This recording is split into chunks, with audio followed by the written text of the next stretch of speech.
Hello बच्चों, let's see the question. So the question says in prokaryotes the predominant site of control of gene expression is at. तो बेटा पहले हम लोग बात करेंगे कि जीन एक्सप्रेशन होता क्या है, फिर हम इस क्वेश्चन को डिस्कस करेंगे.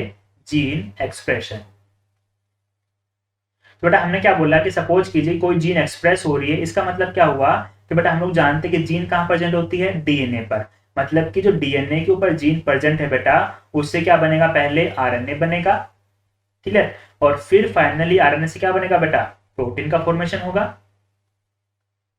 प्रोटीन का फॉर्मेशन होगा. अब देखिए बेटा कि जब डीएनए से बेटा आरएनए बनता है तो इस प्रोसेस को हम लोग क्या बोलते हैं, ट्रांसक्रिप्शन कहा जाता है. ट्रांसक्रिप्शन. बहुत सिंपल सी बात है. और बेटा जब आरएनए से प्रोटीन बनती है बेटा, तो इस प्रोसेस को हम लोग क्या बोलते हैं, ट्रांसलेशन कहा जाता है.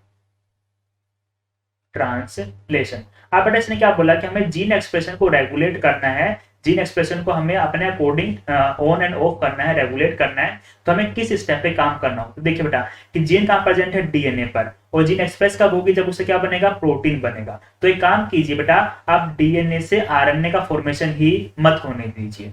अगर बेटा डीएनए से आरएनए ही नहीं बनेगा तो आरएनए से प्रोटीन भी नहीं बनेगा. अगर प्रोटीन नहीं बनेगी तो कोई भी जीन एक्सप्रेस नहीं होगी.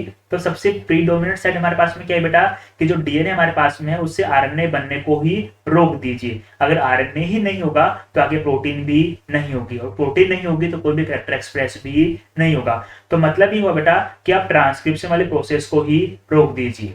ठीक है. ट्रांसक्रिप्शन को इनिशिएट ही मत होने दीजिए. इनिशिएशन ऑफ ट्रांसक्रिप्शन को ही कंट्रोल कर दीजिए. Clear? So according to this, our correct answer will be option A, that is control of rate of transcription initiation.